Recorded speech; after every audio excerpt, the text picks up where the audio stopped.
Nagsisimula ang pelikula sa Honduras, kung saan isang batang babae na nagngangalang Rocio Aguilar ang binisita ng isang babaeng nagngangalang Cady Juarez, na nagpapakita ng interes sa potensyal ni Rocio sa entertainment industry. Gusto ni Cady na dalhin si Rocio sa audition ng kanilang ahensya kinabukasan. Habang pinag-uusapan nila ito, pumasok ang nakababatang kapatid ni Rocio na si Miguel, at agad na napansin ng recruiter.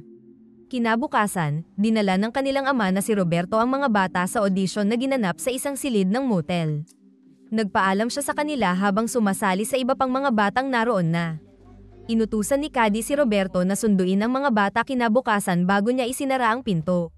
Sa loob ng silid, pinaposing ni Cady ang mga bata para sa mga larawan. Ngunit nang bumalik si Roberto kinabukasan upang sunduin sila, laking gulat niya na wala na ang mga bata at bakante na ang silid. Sa kabila ng paghahanap niya sa motel at mga kalapit na kalsada, hindi niya nakita ang kanyang mga anak. Makalipas ang ilang buwan sa California, may isang lalaking namataan na nagbabrowse sa isang website na nagpapalabas ng mga video ng mga batang biktima ng trafficking.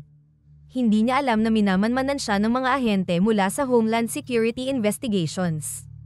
Habang siya'y nag-upload ng video, mabilis na rumesponde ang mga ahente at ni-raid ang kanyang bahay. Inaresto siya, at sa paghahalughog ng lugar, natuklasan nila ang isang garahe na puno ng mga laruan ng bata at mga dokumento tungkol sa kanyang mga naging biktima. Sa kanilang tanggapan, isang ahente ang nagulat sa kanyang superior na si Special Agent Tim Ballard, na nagpapahayag ng intensyon na magbitiw dahil sa matinding emosyonal na epekto ng kanyang trabaho. Bagamat nakahuli na sila ng 288 kriminal, kinakaharap pa rin ni Tim ang masakit na katotohanan ng karamihan sa mga biktima ay nasa labas ng bansa, kaya't mahirap ang mga rescue operation. Habang gumagawa ng ulat, malalim na nagmuni-muni si Tim sa sitwasyon.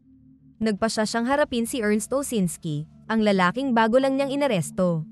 Dahil siya lang ang tao sa gusali, dinala niya si Ernst sa isang bakuran upang makuha ang tiwala nito. Maingat niyang pinalabas na kapwa sila may parehong hangarin sa mga bata upang makuha ang loob ni Ernst at maisiwalat ang iba pang mga nalalaman nito tungkol sa trafficking ng mga bata. Uminom sila at nag-usap ng matagal, at tila naniwala si Ernst sa kanya bago ito bumalik sa selda.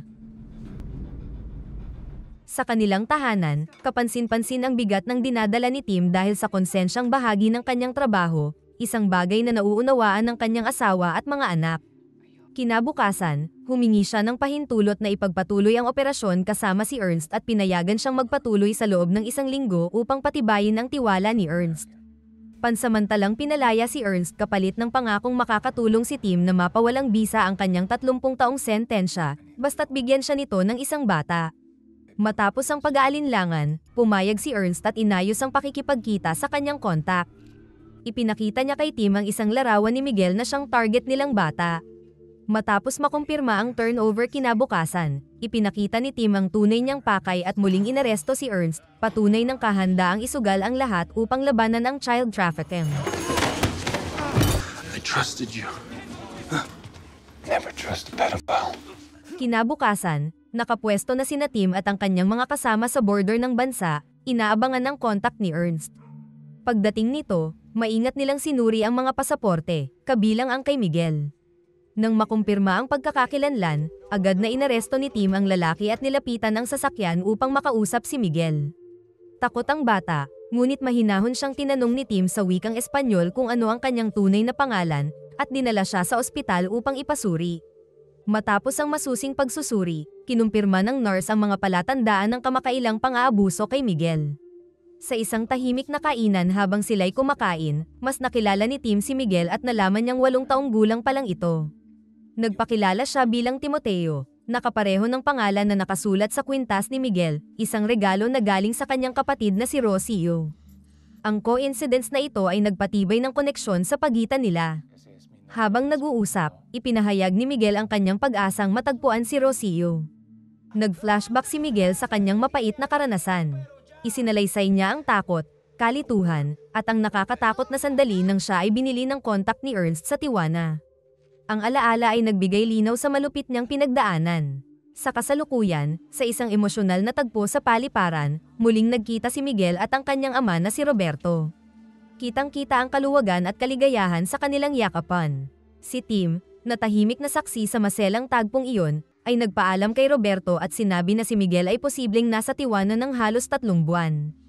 Tinanong niya si Tim kung paano nakakahanap ng kapayapaan ang isang tao sa ganitong trahedya. Nang magpaalam na si Tim sa kanila, inialay ni Miguel ang kanyang kwintas kay Tim, isang tanda ng taus-pusong pasasalamat at koneksyon na nabuo sa kanilang maikli ngunit makabuluhang pagsasama. Sa isang mahalagang pangyayari, hinarap ni Tim ang kontak ni Ernst, at gamit ang banta ng pagpapadeport sa isang mapanganib na bilangguan sa Colombia ay nakuha niya ang detalyadong paglalarawan sa mukha ni Cady, na agad niyang ipinasa sa pulisya ng Colombia. Samantala, lumipat ang kwento sa mas nakapanlulumong eksena kay Rocio. Pilit siyang tinatakan ng tato ng isang korona sa batok, tanda na siya ay pag-aari ng kanyang mga bihag. Habang naghihintay sa isang silid tulugan, isang lasing na banyaga ang pumasok. Ang magaspang nitong mga kamay ay sumira sa pagka-inosente ni Rocio. Pagkatapos ng pangyayari, makikita si Rocio na umiiyak habang nakaupo sa isang maruming bathtub, humahanap ng aliw sa pamamagitan ng pag-awit sa sarili. Sa opisina ng Homeland Security, taimtim na nakiusap si Tim sa kanyang supervisor na pahintulutan siyang hawakan ang kaso ni Rocio. Nais niya itong hanapin at iligtas. Bagaman nag-aalangan ang supervisor dahil sa kakulangan ng pondo, nanaigang matibay na paninindigan ni Tim. Nagsimula na ang kanyang misyon upang iligtas si Rocio, dala ang habag, determinasyon, at mga sugat mula sa mga nakaraang kaso. Paglapag ni Tim sa Cartagena, Colombia, sinalubong siya ni Jorge, isang lokal na pulis. Inihatid siya ni Jorge sa isang pagpupulong kasama ang isang dating accountant ng cartel na kilala sa alias na Vampiro. Iniwan na ni Vampiro ang kanyang kriminal na nakaraan at ngayon ay itinataya ang kanyang buhay sa pagsagip ng mga batang biktima ng human trafficking. Matapos tiyakin na dalisay ang layunin ni Tim ay pumayag si Vampiro na tumulong sa paghahanap kay Rocio. Ibinunyag ni Vampiro na si Cady, ang susi sa kanilang investigasyon ay dating Miss Cartagena at kilala bilang sobrang maingat at mailap sa kanyang mga kalakalan sa trafficking. Upang makapasok sa kanyang network, nagplano sila. Iminungkahi ni Tim na gumawa ng pekeng sex club na kahalintulad ng isang alam niyang sex club sa Thailand, upang makaakit ng parehong uri ng mga kliyente. Para pondohan ang operasyon, iminungkahi ni Tim na kausapin ang milyonaryong si Paulo Delgado. Ibinahagi niya ang plano kay Vampiro at tinanong kung may kilala itong maaaring mag-supply ng maraming trafficked na bata para sa kanilang plano. Nakipag-ugnayan muli si Vampiro sa dating contact na si El Calacas at inayos ang isang pagpupulong kasama si Tim. Sa tagpong ito, ginampanan ni Tim ang papel ng isang mayamang lasing na nais magbukas ng eksklusibong sex club malapit sa Cartagena. Hinamon niya si Calacas na mag-supply ng hindi bababa sa 50 bata para sa establishmentong ito. Nabigla si Calacas sa laki ng kahilingan at umamin na hindi niya ito kayang tuparin. Ngunit ito talaga ang pakay ni Tim, gamitin si Calacas bilang tulay patungo kay Cady. Samantala, sinisigawan si Tim ng kanyang supervisor sa telepono, sinasabing wala pa siyang naililigtas na bata kahit na malaki na ang nagastos sa operasyon. Inutusan siyang mag-empake at umuwi. Ngunit matapos marinig ang kwento ni Vampiro kung paano siya nagsimulang magsagip ng mga bata, naniwala si Tim na tinatawag siya ng Diyos upang gawin din ito. Nagbitiw si Tim sa kanyang trabaho, kahit na 10 buwan na lamang ay makukuha na niya ang kanyang pensyon. Ipinagpatuloy niya ang kanilang plano. Nakumbinsin niyang sumama si Paulo sa operasyon sa pamamagitan ng pagbabahagi ng mga brutal na katotohanan tungkol sa industriya ng child trafficking, at pinakita rin niya ang litrato ni Rocio. Sa tulong ng kanilang team, nagpatuloy ang kanilang pagpaplano. Para mas maging kapani-paniwala, ikinalat ni Calacas ang balitang ito kay Cady at sa iba pang traffickers, at inimbitahan silang makipagkita kina Tim, Vampiro, at Paulo sa Bogota. Pinag-usapan nila ang negosyo at tiniyak ni Cady na kaya niyang magdala ng hindi bababa sa 50 bata. Habang papalapit ang operasyon, nakatanggap si Tim ng mahalagang kumpirmasyon ng suporta mula sa US Embassy sa Colombia. Babantayan nila ang raid at handang magbigay ng backup kung kinakailangan. Pumunta ang team sa isang tagong resort sa isang pribadong isla na binili para sa mismong operasyon. Pagdating ng mga trafficker, napansin nilang wala pang 30 bata ang dala, hindi umabot sa napagkasundo ang bilang na 50. Sa kabila nito, nagkunwaring sang-ayon ng grupo ni Tim at sinabi ni Cady na paparating na rin ang mga natitirang bata. Ipinakilala ng mga trafficker ang kanilang abogado na si Carne, at tila nag-e-enjoy ang grupo habang pinaplansya ang transaksyon. Habang kinukoordina ni Tim kay Jorge ang pagdidiin kay Carne sa raid, nahuli niya si Carne at ang kanyang bodyguard na may kasamang isang bata. Sinubukan ni Tim na kunin ang bata, ngunit tumutol si Carne. Nagkaroon ng tensyon at lumala ang sitwasyon nang tutukan ng bodyguard si Tim ng baril. Tell your fathead goon to put his up all afternoon in that damn bungalow. Habang unti-unting dumarating ang iba pang mga bata sa isla, kumilos agad ang raid team.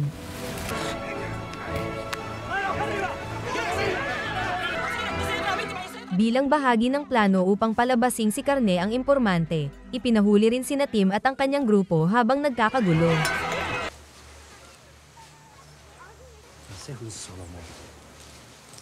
Who set us up? You're done, King.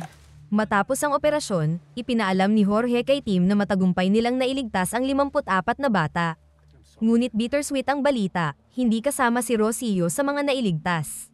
Sa isang tahimik na sandali, pinagmamasdan ni Tim at Vampiro ang mga batang masayang naglalaro. Napagtanto nila ang kahalagahan ng kanilang ginawa. Tinawag nila ang masayang tunog na umaalingaw sa paligid bilang ang That's the sound of freedom. isang masining at makapangyarihang paalala ng layunin at halaga ng kanilang misyon.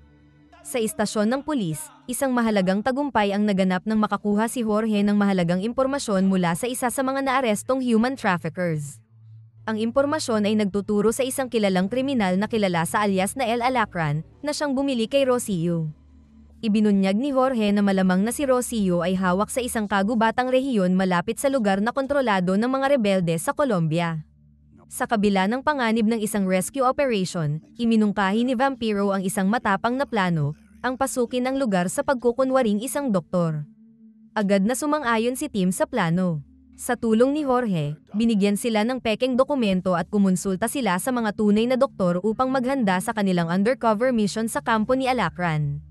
Bago sila umalis, ipinaalam ni Jorge na hanggang ilog lamang niya sila kayang ligtas na ihatid.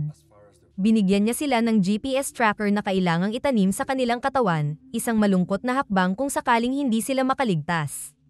Tumulak ang grupo patungong Nariño Province at nagkampo sa pampang ng ilog.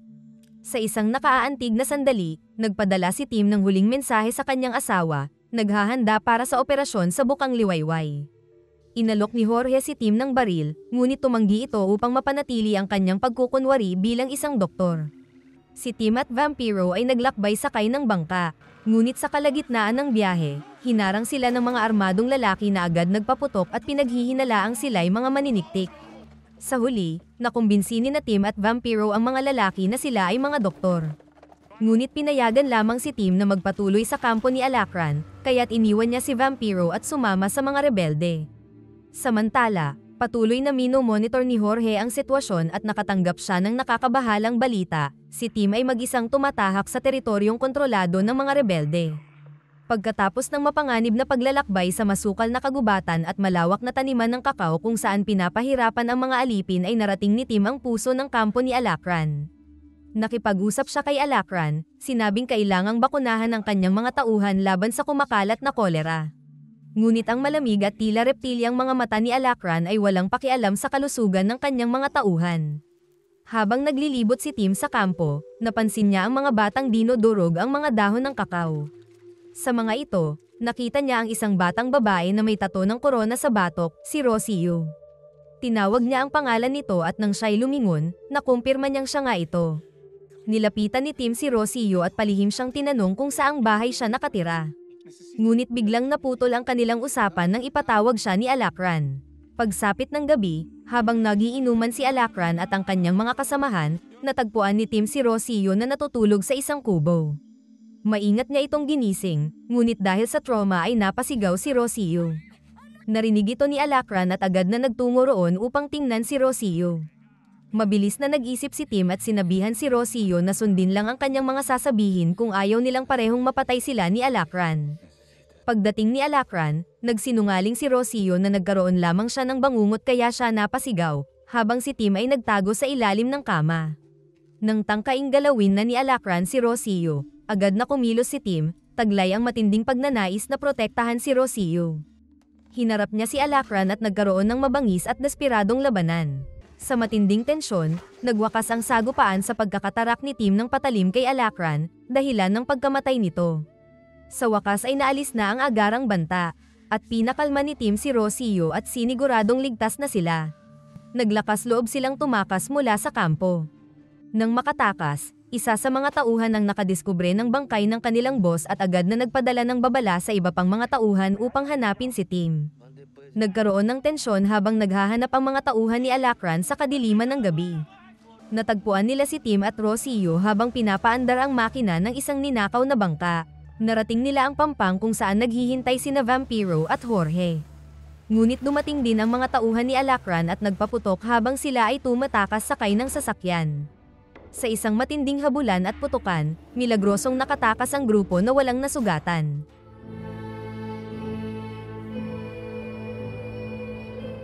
Sa ligtas na kanlungan, ibinalik ni Tim ang kwintas na ibinigay sa kanya ni Miguel kay Rocio, isang simbolo ng pagsasara ng madilim na kabanata sa kanilang buhay. Samantala, natanggap ni Roberto ang matagal nang hinihintay na tawag, ligtas na ang kanyang anak. Isang tagpo na punong-puno ng emosyon. Dinala si Rocio sa ospital, at habang siya'y nagpapagaling, nagising siya at nakita ang kanyang ama at kapatid sa kanyang tabi. Muling nagkita at nagyakap ang pamilya sa isang masilakbong tagpo ng pagmamahal at katatagan. Nagtatapos ang pelikula sa isang heartwarming na eksena ng pag-uwi ni Rocio at ng kanyang pamilya. Sa huling eksena, makikitang tumutugtog si Rocio ng kanyang bongo, isang simbolo ng kanyang muling kalayaan at kasiyahan. Bago lumabas ang credits, malalaman natin na ang tunay na Tim Ballard ay nanatili sa Colombia upang tulungan si Jorge na buwagin ang trafficking ring bago siya tuluyang umuwi sa kanyang pamilya. Tumulong din siya sa Kongreso ng Estados Unidos upang ipasa ang mga batas na magpapalakas sa internasyonal na pagtutulungan sa paglaban sa child trafficking.